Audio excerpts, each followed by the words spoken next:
follows an extract from my book Fête Fatale, available from Amazon. Chapter 4, Part 2. The office to the village hall was a small, squat structure literally stuck onto the side of the main building. A nod toward matching the bricks to the hall had been made, but that was as far as the aesthetics had gone.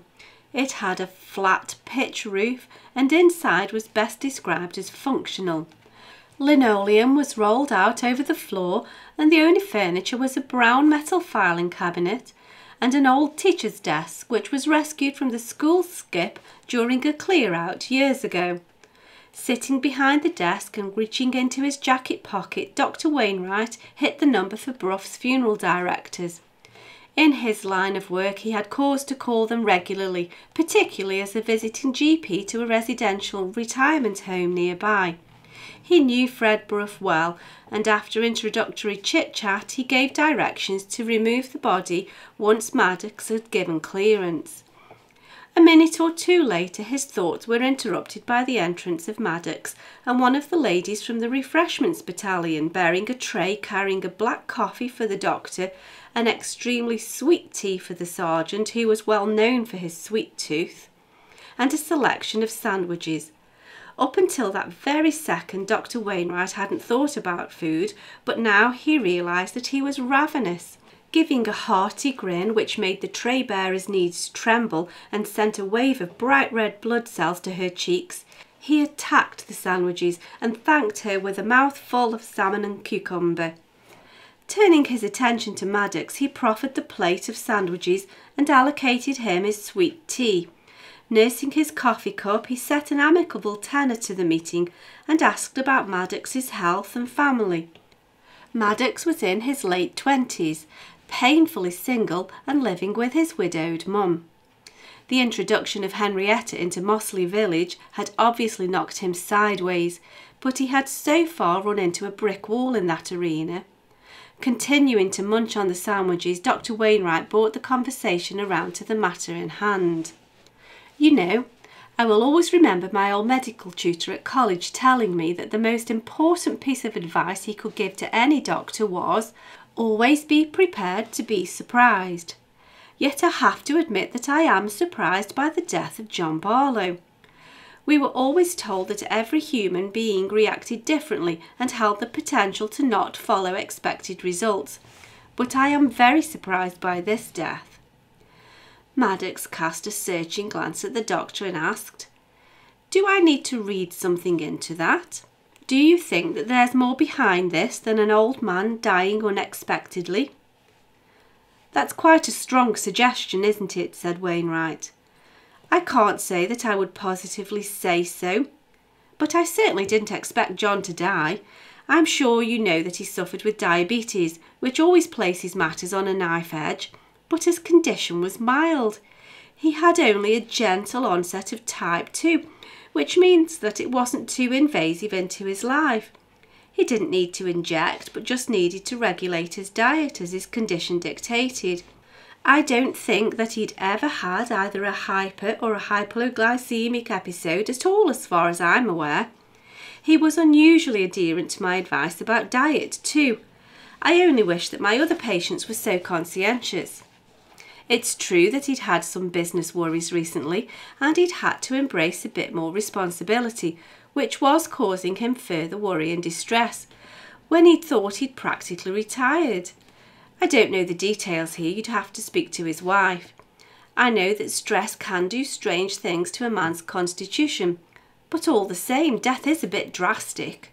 I guess it just goes to show that you never know when your time's up. But I honestly don't know what I can put on the death certificate as the underlying cause of death." Looking at Maddox, he said, "In our lines of business we should both be used to unexpected death, but you never get used to it, do you?" "Well, I'm not used to it at all," said Maddox, "but that's because I've never had to deal with it before.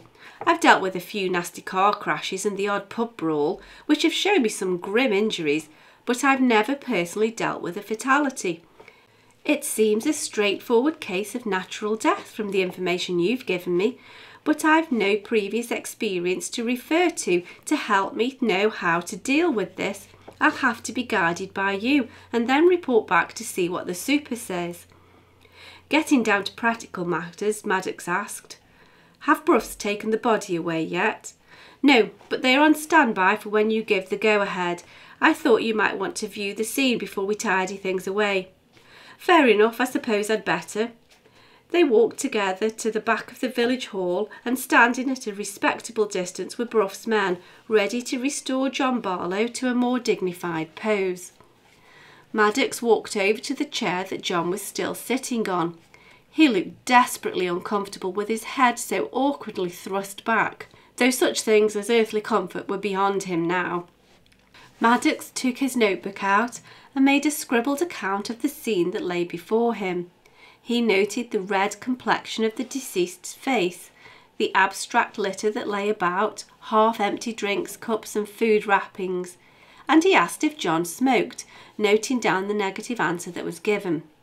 A cursory glance revealed no blemishes to the skin, and after taking some photographs with his mobile phone, there really was nothing more to do but give a nod to the waiting men to tidy the body away.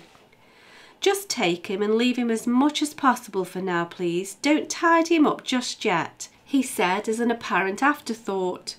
Turning to Dr. Wainwright, he explained, "I'd better make sure things are left alone as much as possible until I've spoken to the boss." He then stepped aside to let the funeral directors to get on with their work. "Do you need to speak to Jean now?" asked Dr. Wainwright.